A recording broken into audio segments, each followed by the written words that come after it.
যে ইসলামকে বাঁচার জন্য, কোরআনকে রক্ষার জন্য, এই গুনাহগার উম্মতিদের জন্য। জোরে সুবহানাল্লাহ। মুআজ্জাজ, আপনি ভাবতে পেরেছেন আপনার বাড়িতে বরকত নাই, আপনার বাড়িতে বালা মুসিবত কেন, আপনার কেন এত আপদ বিপদ আসে? কারণটা কি? আপনি একবার নিজের দিলটাকে প্রশ্ন করেছেন? আপনি একবার নিজে ভাবনা চিন্তা করেছেন যে কি কারণে আমার বাড়িতে বরকত হয় না, কি কারণে আমার বাড়িতে বালা মুসিবত হয়, কেন আমার বাড়িতে আপদ বিপদ হয়?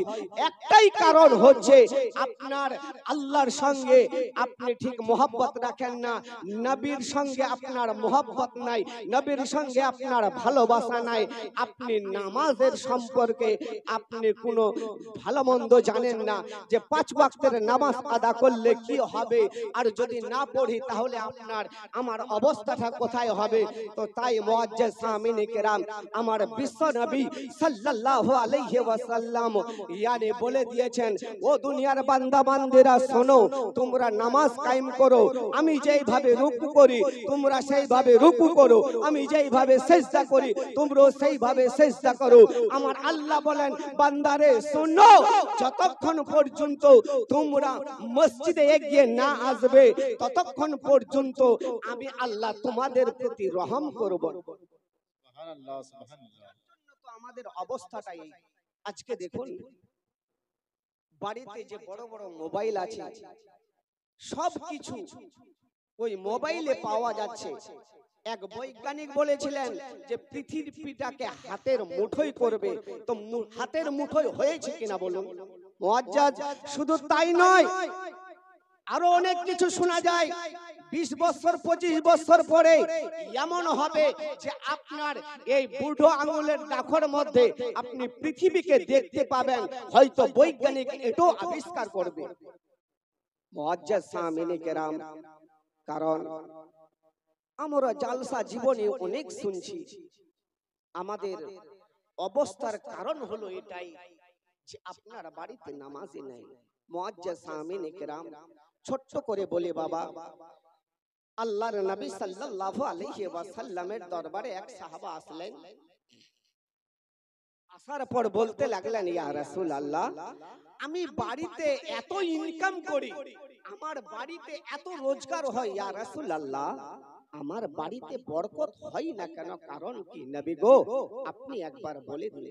আমার দয়ার নবী, রহমতের নবী বলতে লাগলেন, ও আমার সাহাবা শোনো, তুমি বাড়ি যাও আর তোমার বাড়িতে তোমার বাড়ির দরওয়াজায় একটা পর্দা দিয়ে দিবে।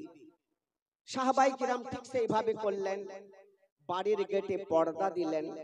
কিছুদিন যাওয়ার পর ওই সাহাবায়ে কেরামের বাড়িতে এত বরকত, এত বরকত, সাহাবায়ে কেরাম বড় চিন্তা ভাবনায় পড়ে গেলেন। আল্লাহ, আপনি আমার বাড়িতে এত ধন দৌলত দিয়েছেন, আমার বাড়িতে আজ এত বরকত, কারণটা কি? এই চাটাইয়ের মধ্যে কি আছে?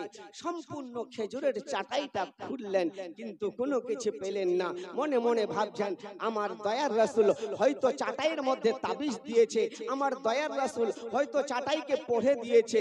বেড়াদার কোনো কিছুই পালেন না। দৌড়াতে দৌড়াতে আমার নবী পাকের দরবারে এসে হাজির। জিজ্ঞাসা করছেন, ইয়া রাসূলুল্লাহ, ইয়া হাবিবাল্লাহ, নবী গো, এর আগে আমার বাড়িতে এরকম কোনোদিন বরকত হয়নি গো নবী। যতদিন ধরে আমি চাটাইটা দিয়েছি, যতদিন ধরে আমি বাড়ির গেটে পর্দাটা দিয়েছি নবী গো, সেই দিন থেকে আমার বাড়িতে বরকতে বরকত। জোরে বলুন সুবহানাল্লাহ, সুবহানাল্লাহ। সাহাবায়ে কেরাম জানতে চাইলেন, ইয়া রাসূলুল্লাহ এর মাজরাটা কি, কি কারণে আমার বাড়িতে বরকত? আমার নবী পাক বলে দিলেন, ওরে আমার সাহাবা শোনো, তোমার বাড়ির সামনে একটা বাড়ি আছে। বলে, হ্যাঁ, ওই বাড়িতে ইয়ানি একজন বেনামাজি আছে, সকাল সন্ধ্যা বেনামাজির নজর তোমার বাড়িতে পড়ে, যার জন্য তোমার বাড়ির বরকত উঠে গেছিল। আর যেদিন ধরে তুমি ইয়ানি পর্দা দিয়েছো, ওই বেনামাজির নজর তোমার বাড়িতে আসে না, যার জন্য আমার আল্লাহ পাক রব্বুল আলামিন তোমার বাড়িতে বরকতে বরকত করে দেয়। সুবহানাল্লাহ, সুবহানাল্লাহ। মুআজ্জাজ সামিনে কেরাম, ভাবুন, চিন্তা ভাবনা করুন, কেননা আমার বিশ্ব নবী রহমতের নবী নবাসাই ইমামে হাসান ইস্পান করে শহীদ বরণ করেছেন। আর কি ইমামে হোসেন কারবালার প্রান্তরে কচি কচি বাচ্চাদেরকে নিয়ে বাবা শহীদ করেছেন। মুআজ্জাজ সামিনে কেরাম, চলুন সেই জায়গাতে পৌঁছে যাই। গতকাল আমি যেই জায়গা থেকে ছেড়েছিলাম, কেননা ইমামে হোসেন নবীর রওজা থেকে বাবা করলেন কি, এবার মা ফাতেমাতুজ জোহরা রাদিয়াল্লাহু তাআলা আনহার ইয়ানি কবরে আসলেন, ফাতিহা পড়লেন, ফাতিহা পড়ার পর এবার বাড়িতে আসলেন। দুনিয়াতে কেউ নাই, ইমামে হাসান দুনিয়া ছেড়ে ইয়ানি চলে গেছেন, শহীদ হয়ে গেছেন। ইয়ানি হযরতে মা ফাতেমাতুজ জোহরা উনিও ইন্তেকাল করেছেন। আমার বিশ্ব নবীও পর্দা নিয়েছেন। শুধু একাই ইমামে হোসেন বোন জাইনবকে নিয়ে যখন রওজা থেকে এবার ফাতিহা পড়ে যখন বাড়ি আসলেন, আর বাড়ি আসার পর বাবা এবার করলেন কি, ইমামে হোসেন বাবা তাহাজ্জুদের নামাজ আদা করলেন। জোরে বলুন সুবহানাল্লাহ। সুবহানাল্লাহ। এই তাহাজ্জুদের যখন নামাজ আদা করলেন, নামাজ আদা করার পর ইয়ানি ইমামে হোসেনের ইয়ানি একটা মেয়ে ছিল, যার নাম হলো হযরতে সুগরা রাদিয়াল্লাহু তাআলা আনহা। সেই সুগরা অসুস্থ হয়ে গেছে, শরীরে জ্বর বইছে। বেরাদার, বন্ধুগণ, দোস্ত, বাপ যে ভাইরা গো, ওগো আমার মা খালারা, শুনে যান গো মা, রাতের বেলা ইমামে হোসেন রাদিয়াল্লাহু তাআলা আনহু বাবা নানা মুস্তাফার রওজা জিয়ারত করলেন, এবং কি মা ফাতেমাতুজ জোহরার নূরে আনোয়ার জিয়ারত করে আব্বা জানের কবরে আনোয়ার জিয়ারত করলেন। ইমামে হাসান রাদিয়াল্লাহু তাআলা আনহার কবর জিয়ারত করে বাড়িতে বাবা গভীর রাত্রিতে তাহাজ্জুদের নামাজ আদা করলেন। এবার যখন নামাজ আদা করলেন, নামাজ আদা করার পরে পরে এক পা দু পা করে যেন বেটি ইয়ানি সুগরার কাছে গিয়া হাজির হইয়া গেলেন। যে সুগরা এখানে বলা হয়েছে ইয়ানি কিয়ামতে সুগরা, হযরতে সুগরা বাবা চোখ দুটো বন্ধ করে আছেন। এবার অসুস্থ বাচ্চি বাবা শুয়ে আছে। ইমামে হোসেন রাদিয়াল্লাহু তাআলা আনহু যেন পার্শ্বে বসলেন, মাথায় হাত বোলাচ্ছেন। হযরতে সুগরা চোখ দুটো খুলে দেখতে লাগলেন, আব্বা এসেছে। আওয়াজ দিলেন, ওগো আব্বা জান, আব্বা গো, আপনাকে একাই দেখতে পাচ্ছি গো আব্বা, আপনার সঙ্গে কেউ কেন নাই? আপনার সঙ্গে কেন কেউ আসে নাই গো আব্বা? ও গো আব্বা জান, ভাই আলী আসগর কোথায় গেছে? আলী আকবর কোথায় গেছে? হযরতে জাইনাব আমার ফুফি কোথায় গেছে? আমি তো কাউকে দেখতে পাচ্ছি না। ইমামে হোসেন রাদিয়াল্লাহু তাআলা আনহু বলতে লাগলেন, ও বেটি সুগরা, সবাই নিজের নিজের জিনিসপত্র গুলোকে তৈরি করছে, আর যখন সকাল হয়ে যাবে বেটি, আমরা এই মদিনা ছেড়ে ইয়ানে মক্কায় চলে যাব। সুবহানাল্লাহ। সুবহানাল্লাহ। বেটি, এই মদিনা ছেড়ে মক্কায় চলে যাব। হযরতে সুগরা এবার করলেন কি বাবা জানেন? এবার আস্তে আস্তে করে অসুস্থ বাচ্চি যেন বাবা এবার বিছানা থেকে উঠলেন। ওঠার পরে পরে আব্বাকে বলতে লাগলেন, ও গো আব্বা জান, আব্বা গো, আমি একাই কি মদিনায় থাকবো গো আব্বা? বলে, বেটি সুগরা রে, তুই অসুস্থ বাচ্চি রে বেটি, তোমাকে তোমাকে আমি পরে নিয়ে যাব। বলেন না আব্বা না, আব্বা গো আমি একাই থাকতে পারবো না গো আব্বা, আপনাকে আমি হাত জোর করে বলি আব্বা আমাকে একাই ফেলে যাবেন না গো আব্বা, আমিও আপনার সঙ্গে মক্কাতে যাব। এ বেরাদার বন্ধুগণ দোস্ত বাবজি ভাইরা গো, ইমামে হোসেন বলতে লাগলেন, বলেন না বেটি না, তোমাকে সঙ্গে নিয়ে যাব না রে বেটি, তুই অসুস্থ হয়ে আছিস, তুই যখন সুস্থ হয়ে যাবি তোকে সঙ্গে নিয়ে যাব। হযরতে সুগরা আব্বাকে বলতে লাগলেন, ওগো আব্বা জান, আব্বা গো আমি আপনার পানি নিয়ে এসে দেব, আপনি উজু করবেন গো আব্বা, আমি একাই থাকতে পারবো না গো আব্বা। এবার ইমামে হাসান আবার বলতেছেন, বেটি সুগরা রে তুই আমাদের সঙ্গে যাবি না। ওই কচি বাচ্চি ছোট্ট বাচ্চি সুগরা বাবা এক পা দু পা করে বাবা যেন ওই পানির কলসির কাছে গিয়া পৌঁছাইয়া গেলেন, আর এক গ্লাস পানি নিয়ে আসে নিজের শরীরে ছিটিয়ে দিচ্ছেন, আর আব্বাকে বলতেছেন, বলে আব্বা দেখো দেখো আমার শরীরটা ঠান্ডা হয়ে গেছে, আমার শরীরে জ্বর নাই।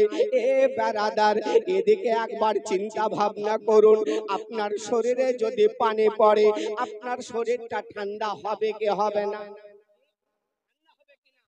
এ বেরাদার বন্ধুগণ দোস্ত বাবজি ভাইরা গো, হযরতে সুগরা কেঁদে কেঁদে বলতে লাগলেন, ওগো আব্বা জান আমি একাই থাকবো না, আমার শরীরে আর জ্বর নাই। ইমামে হোসেন এবার সান্ত্বনা দিয়ে বলতে লাগলেন, বলে বেটি সুগরা রে তোর শরীরে এখনো জ্বর আছে রে বেটি, তুই মদিনাতে থাকবে, আমি মক্কাতে পৌঁছাইয়া যাব। এবার ইমামে হোসেন তুলতুলে চেপে গেছেন, আর যেই না ঘোড়ায় চেপে যাওয়া, এবার পিছন দিক থেকে বেটি সুগরা যেন ঘোড়ার পা ধরে নিয়েছে। অবলা জানবার ঘোড়া এক পাও এদিকে ওদিকে হিলে না। ইমামে হোসেন ঘোড়াকে আওয়াজ দিয়া বলেন, ওরে ঘোড়া চল রে চল, তোমরা এগিয়ে একটু চল।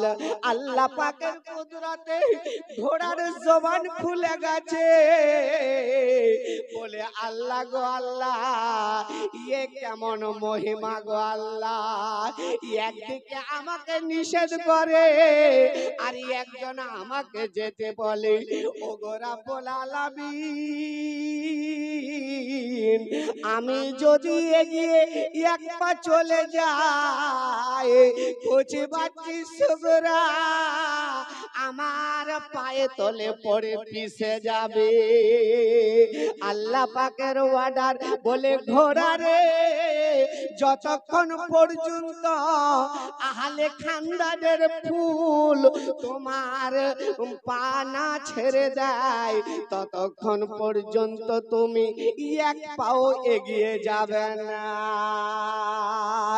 ইমামে হোসেন বুকে পাথর রেখে এবার ঘোড়াকে যখন ইশারা করে, উম্মে সালমাকে বলে দিলেন, ওরে উম্মে সালমা আমার বেটি সুগরার তুমি খেয়াল রাখবে, আমি এই মদিনা থেকে বিদায় নিয়ে নিলাম। সুবহানাল্লাহ ও সুগরা কান্দে মদিনায় আজগার, কান্দে কারবালায় সগরা, কান্দে মদিনায় আজগার, কান্দে কারবালায় সগরা, কান্দে মদিনায় আজগার, কান্দে কারবালায়। পানি পানি করে আজগার,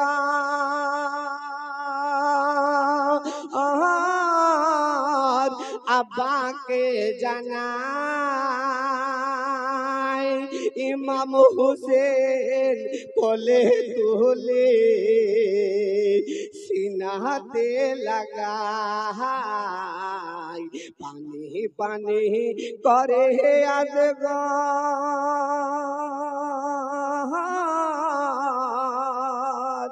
পানি পানি করে আজগার, আব্বাকে জানাই, ইমাম হুসেন কোলে তুলে সিনাতে লাগায়। আরে ইবনে হাজিদার চাইছেন পানি, ইবনে হায়দার চাইছেন পানি, কারবালার সিনায় সগরা, কান্দে মদিনায় আজগার, কান্দে কারবালায়। আসমান কান্দে, জমিন কান্দে, শুনো হায় রে হায়, রক্তের বর্ণা বয়ে যায় কারবালার সিনায়। সুবহানাল্লাহ সুবহানাল্লাহ। কি ব্যাপার, ঘুমিয়ে গেছেন নাকি গো? একবার মহব্বতে বলুন সুবহানাল্লাহ। সুবহানাল্লাহ। নবীর মহব্বতে দুহাত উঁচু করে বলুন ইয়া রাসূল ইয়া আল্লাহ। রাসূলুল্লাহ। কারবালার জমিন কান্দে, শুনো হায় রে হায়, রক্তের বর্ণা বয়ে যায় কারবালার সিনায়। আরে আহলে বাইতের ফুল কান্দে, জমিনে লুটায় সগরা, কান্দে মদিনায় আজগার, কান্দে কারবালায়। আশুরা রাতে বুড়খা পড়ে,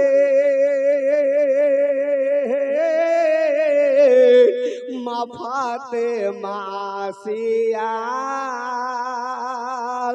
আপন হাতে ঝাড়ু লাগাই কারবালাতে আসিয়া। আশুরা রাতে বুড়খা পড়ে, মা ফাতেমা আসিয়া আপন হাতে ঝাড়ু লাগাই কারবালাতে আসিয়া। আরে চুনা বালি কঙ্কর পাথর, চুনা বালি কঙ্কর পাথর, দূরেতে সরায় সগরা, কান্দে মদিনায় আজগার, কান্দে কারবালায়। ব্রাদার প্যার মোহাম্মদ অসুস্থ আছে, আল্লাহ গো এই মসজিদের জন্য 1000 টাকা দান করেছে, দুয়ার দরখাস্ত করেছে। একবার দুহাত তুলে দোয়া করে আল্লাহুম্মা আমিন। ও গো রাব্বুল আলামিন, পিয়ার মোহাম্মদ অসুস্থ আছে, 1000 টাকা মসজিদে দান করেছে গো আল্লাহ।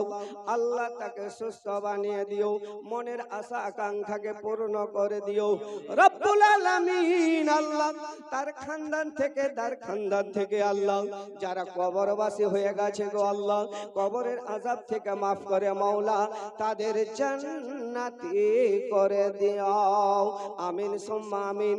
বাহাক্কিল লা ইলাহা ইল্লাল্লাহু মুহাম্মাদুর রাসূলুল্লাহ সাল্লাল্লাহু তাআলা আলাইহি ওয়াসাল্লাম। ইমামে হুসাইন রাদিয়াল্লাহু তাআলা এবার আনহু করলেন কি, বাবা এবার মদিনা থেকে 72 জনের কাফলা নিয়ে বাবা এবার রওনা হলেন। আর যখন রওনা হয়ে গেলেন, এবার ওদিক থেকে চিঠি এসেছিল, মানে মুসলিম বিন আকিল চিঠি দিয়েছিলেন যে তুমি তাড়াতাড়ি করে কুফার দিকে চলে আসো। সুবহানাল্লাহ, সুবহানাল্লাহ।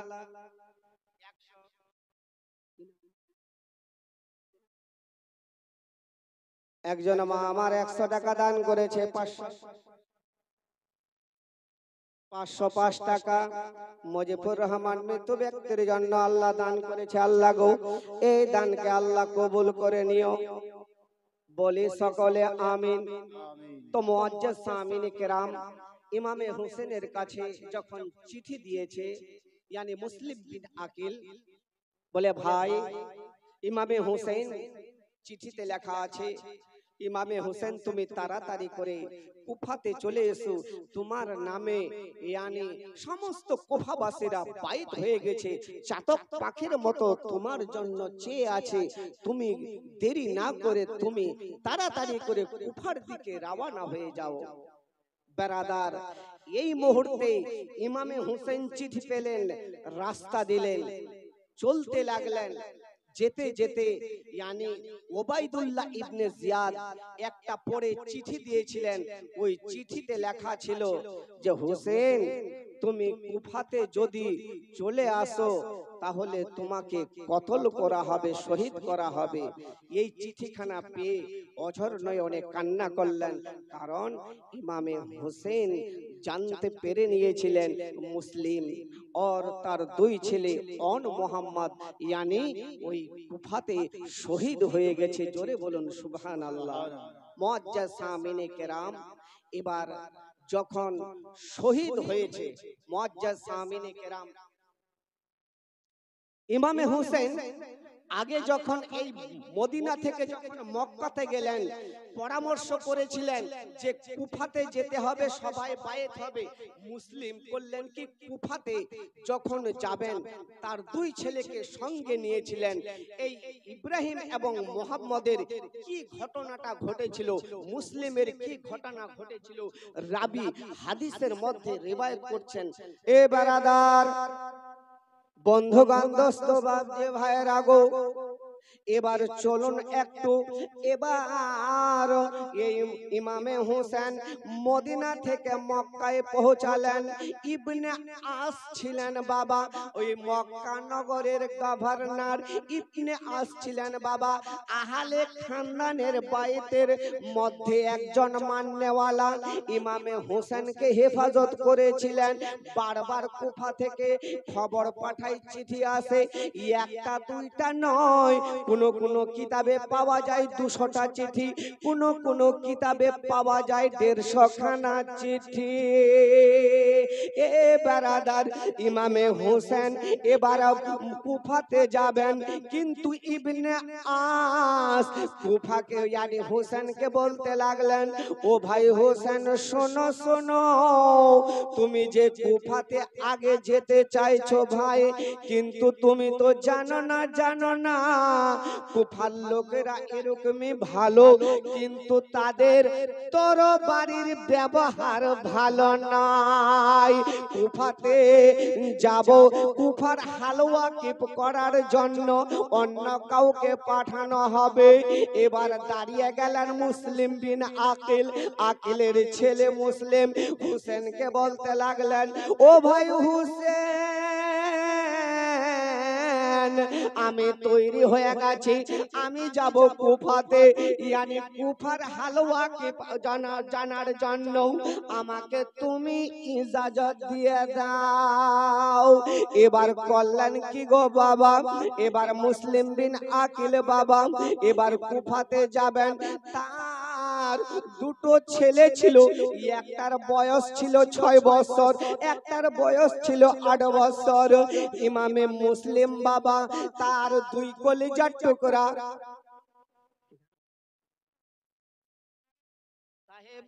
সাহেব নামে 100 টাকা দান করেছে আল্লাহ।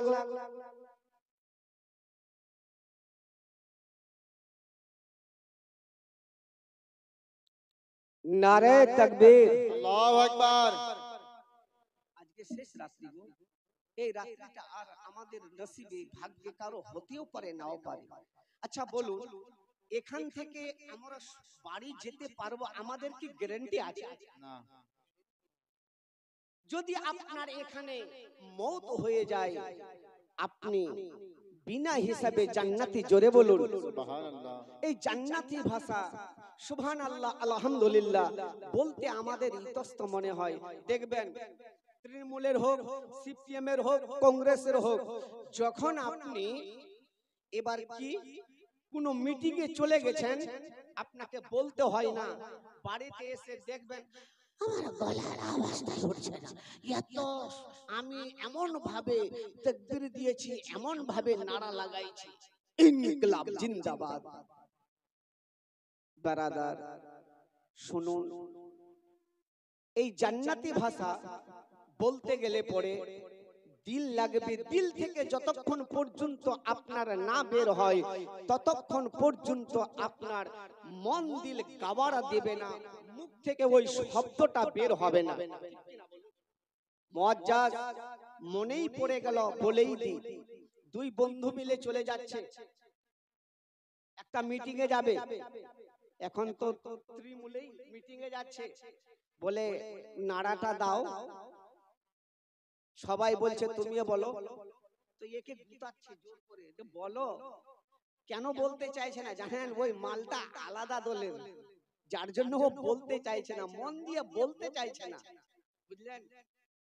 তদরূপ আপনাকে গুতাতো আর আপনি সুবহানাল্লাহ আলহামদুলিল্লাহ বলবেন, আর আপনি মিটিং এ গেছেন, গুতাচ্ছে, আপনাকে বলছে আপনি বলুন, তাকবীর দেন, আপনি বলুন, যে বারবার করে গুতাই কোনো কাজ হয় না, তো বলছে দেখো যদি তুমি না বলো, স্লোগানটা যদি না দাও, সামনে যে ঘরটা আছে এই ইন্দিরাবাস যোজনার ঘরটা কিন্তু তুমি পাবে না, ঘরের আশায় কিন্তু ও খুব বলতে শুরু করলো। তদরূপ আপনাদের গুতাবো, জান্নাতি ভাষা যদি মন দিয়ে বলেন, আমার আল্লাহ বলেছেন বান্দারে তোর জন্য আমি একটা জান্নাত রেখেছি, জোরে বলুন সুবহানাল্লাহ। মুহাব্বতে বলুন সুবহানাল্লাহ। নারে তাকবীর, নারে তাকবীর, নারে রিসালাত। শাহাবুদ্দিন সাহেব জিন্দাবাদ। আর ভাটার মালিক, 5000 টাকার দাতা, নারে তাকবীর, নারে রিসালাত। আল্লাহ গো, যে নিয়তে যে উদ্দেশ্যে আল্লাহ দান করেছে, আল্লাহ উনার দানকে নিয়তকে উদ্দেশ্যকে আল্লাহ পূর্ণ করে দিও, বলে আমিন আমিন। বারাদার বন্ধুগণ দোস্ত বাবজি ভাইরা গো, এবারে একটু এগিয়ে চলি। ইমামে মুসলিম তার 2 বাচ্চাকে কলেজার টুকরা ইয়ানি ইব্রাহিম এবং মুহাম্মদ, 2 বাচ্চাকে সঙ্গে নিয়ে বাবা যেন কুফায় পৌঁছে গেলেন। আর যার বাড়িতে পৌঁছালেন তার নাম হলো মুক্তার বিন সাখবি। ওই মুক্তার বিন সাখবির বাড়িতে থাকলেন। একে একে কুফাবাসীরা ইয়ানি মুসলিম বিন আকিলের কাছে বাবা যেন বাইত হতে শুরু করলেন। এমনি ভাবে বাইত হতে হতে হতে হতে 1000 2000 নয়, 40,000 কুফাবাসী বাইত হইয়া গেলেন। এবার মুসলিম বিন আকিল বড় আনন্দ পেলেন, বলে ও ভাই হোসেন, এই যে চিঠিখানা আমি দিলাম, এই চিঠি পাওয়ার সঙ্গে সঙ্গে তুমি তাড়াতাড়ি করে ইয়ানি কুফাতে চলে আসবে। ইমামে হোসেন ওদিকে বাবা তৈরি হচ্ছেন। এবার কি ঘটনা ঘটছে বাবা একটু শুনুন। মুসলিম বিন আকিলের কাছে 40,000 কুফাবাসী বাইত হয়ে যাওয়ার পর সমস্ত কুফাবাসীরা বাবা মুসলিমের সাথ দিয়েছে। আর কুফার গভর্নর ছিলেন ইবনে আস। এই ইবনে আস এজিদের পক্ষের লোক। এজিদ পাঠিয়ে দিয়েছেন কুফার গভর্নর করতে।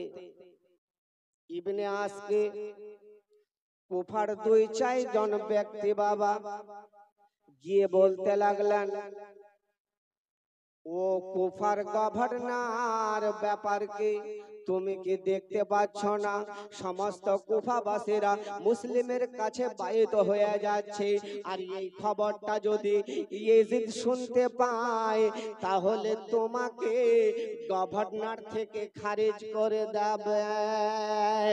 এবার ইবনে আস বলতে লাগলেন, বলো ভাই বলো বলো কি এমন কাজ করা যায়। সুবর্ণপুর থেকে রেজাউল করিম 220 টাকা দান করেছে। আল্লাহ গো, আল্লাহ এই দানকে কবুল করে নিও, বলি আল্লাহুম্মা আমিন। এ বেরাদার বন্ধুগণ দোস্ত বাপ যে ভাইরা গো, মুসলিম বিন আকিলের কাছে 40,000 কুফাবাসী যখন বাইত হয়ে গেছে, ইবনে আস এবার ওই কুফাবাসীদের বলতেছেন, বলে ভাই বলো বলো তোমরা আমার কাছে 2-4 জন এসেছো, বলে পরামর্শ দাও এখন আমি কি করব। এবার বলতে লাগলেন, বলে ও ইবনে আস শুনো শুনো, এই কুফাবাসী লোকদেরকে ধমক দাও, ভয় দেখাও, আর যদি ভয় দেখিয়ে দাও তাহলে মুসলিমের সাথ ছেড়ে দিবে আর তোমার সাথ ধরে নেবে। ইবনে আস সমস্ত কুফাবাসীদেরকে ডেকে বলতে লাগলেন, ও কুফাবাসীরা তোমরা শোনো শোনো, তোমরা যদি মুসলিমের বাইত গ্রহণ করে নাও, মুসলিমের সাথ যদি তোমরা দিয়ে দাও, তাড়াতাড়ি করে মুসলিমের সাথ ছেড়ে দিয়া ইয়ানি আমার কাছে তোমরা যোগ দাও, আর যদি তোমরা আমার কাছে যোগ না দাও তাহলে তোমাদের বাড়ি ঘরকে জ্বালিয়ে দেওয়া হবে, এমনকি জায়গা জমিগুলো লুটমার করে নেওয়া হবে। কুফাবাসীদের মনে ভয় হলো, এবার সবাই মুসলিমের সাথ ছেড়ে দিলেন। আর ছেড়ে দেওয়ার পর বাবা ইবনে আসের কাছে তারা চলে গেলেন।